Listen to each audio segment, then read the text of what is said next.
Hello, children. I am your social science teacher, and I hope you all are doing fine. Children, today we will learn or study about the Indian Constitution. This is our second chapter of civics. So, in this chapter, we will learn about the different features of Indian Constitution, the preamble, our rights, our fundamental duties towards our nation. So children, let's begin. So children, before knowing the fundamental duties or the characteristics of Indian Constitution, let us learn about the preamble. What is preamble? See children, the preamble of the Indian Constitution contains the objectives of the Constitution. किसी भी country या nation का जो preamble है वो उस nation के या उस कंट्री के ऑब्जेक्टिव्स बताता है. ऑब्जेक्टिव्स उनके क्या क्या गोल्स हैं, क्या एम्स हैं, क्या उनकी ड्यूटीज़ हैं टुवर्ड्स देयर सिटीजन्स, क्या सिटीजन्स की ड्यूटीज़ हैं towards their nation. This is all we are going to learn in this chapter. So children, Indian Constitution begins with a preface or a short or brief introduction known as the preamble. जो Indian Constitution क्या है हमने पढ़ा है, rules और sets of rules. तो ये जो रूल्स हैं उनका एक छोटा सा इंट्रोडक्शन या ब्रीफ प्रीफेस, उसको हम preamble कहते हैं. So, what the preamble of Constitution of India says, it says, we the people of India having solemnly resolved to constitute India into socialist, secular, democratic republic and to secure to its citizens.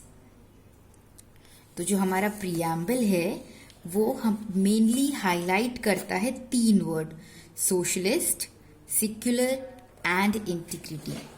सबसे पहला word है socialist. What is socialist? Socialist means no concentration of power and money. हमारे constitution में लिखा हुआ है कि किसी भी बेसिस पे या किसी भी person या citizen को on the basis of their power and money we are not going to judge them. Next is secular. Secular here means all religions are considered equal. See children, India is the only country where we are allowed to follow the religion of our choice. We are not bound to follow a particular religion. हमें कोई एक particular religion follow करने के लिए bound नहीं है. Next is democratic. Democratic means electing our own representative. In India, we are given the right to elect our own representative. हमें right है, हमारे पास rights हैं कि हम अपना representative खुद चुन सकते हैं. And last is republic. Republic means here no rules for heredity or ruler or monarch.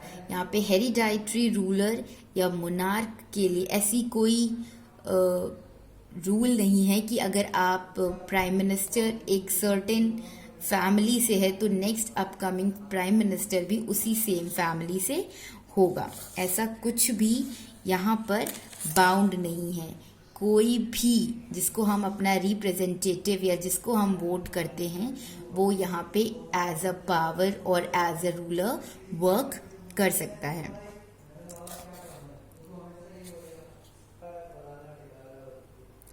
Next is justice.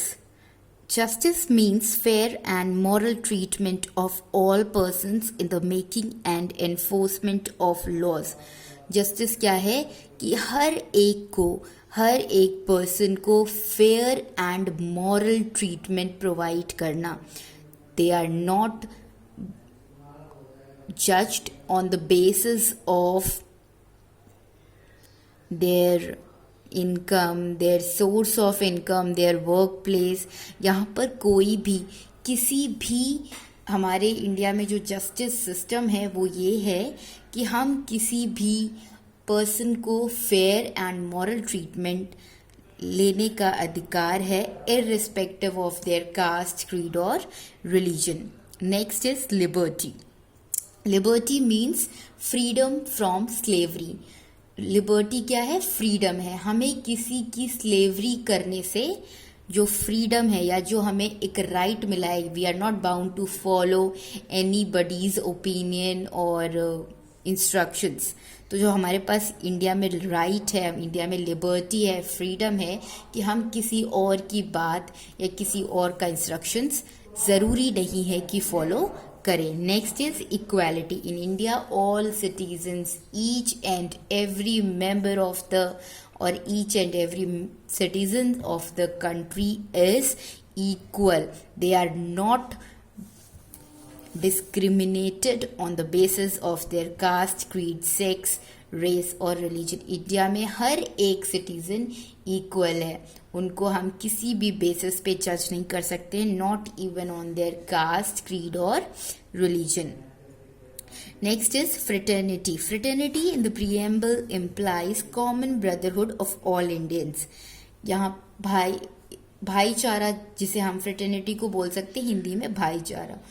India में फ्रेटर्निटी मतलब we all Indians, either we are following any religion or any caste, we all are considered as brothers and sisters. So children, this was all for today. In the next video we will learn about the main characteristics of Indian constitutions. For example, we have fundamental rights, we have some fundamental duties, we have power to vote, we have power to elect our representative. So all this we will learn in our next video. This was all for today. Thank you.